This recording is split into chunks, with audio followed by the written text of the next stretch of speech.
السلام عليكم ورحمه الله، ان شاء الله كامل تكونوا لاباس. الوصفه تاع اليوم ان شاء الله الدولمه تاع القرنون مع الطوماطيش مع ليبول. تجي بزاف بنينه هذه الوصفه. نروحوا نتعرفوا على المقادير تاع هذه الوصفه. عندي هنا حبه بصل مقطع دقيقه، نزيد لها مغرف تاع ثوم مسكرفش، نزيد لها زيت زيتون،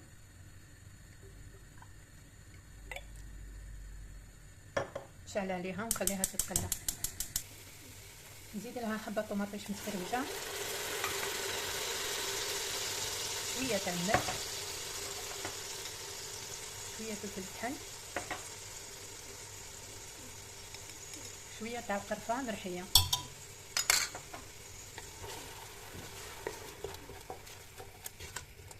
خليهم يزيدوا يتقلاو مليح. نرقها، ندير لها شويه تاع الماء،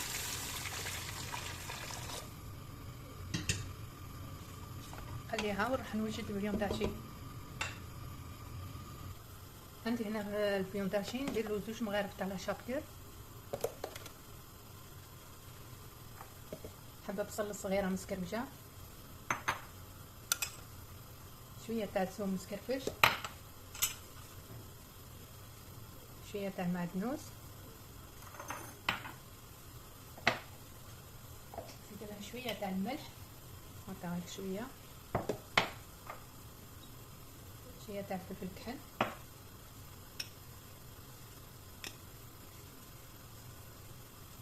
نزيد لها شويه تاع قرفه والحبه تاع البيض، شويه تاع الزيت، نخلط كلش مع بعضها.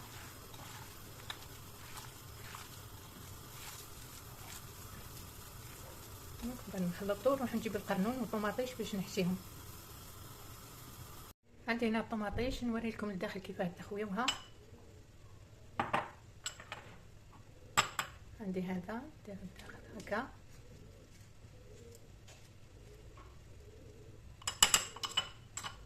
بعد بالمغرفه الصغيره هكا نحاول نحي هذيك الزريعه.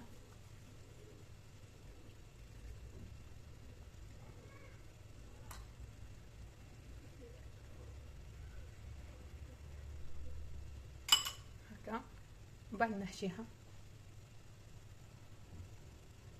نبداو نحشو القرنون. قبل ما نحشيه نديرو شويه تاع الملح هكا وفلفل كحل، نبدا نحشيهم.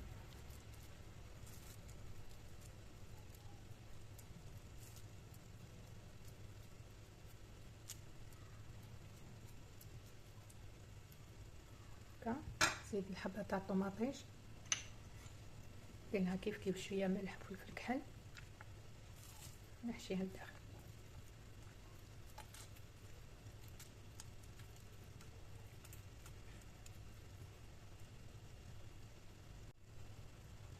نكملهم كامل ونعاود نولي. هذاك اليوم داشي اللي بقالي درتو دي بول، نديرهم نخليهم يغليو شويه باش نزيد القرنون.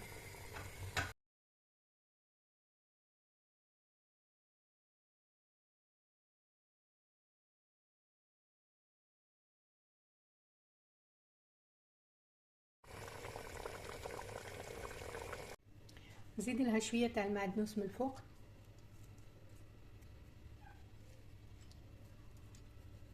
هذه الوصفه تجي بزاف بنينه، نتمنى تجربوها. ان شاء الله الوصفه تكون عجبتكم. نتلاقاو في وصفه واحده اخرى، مع السلامه.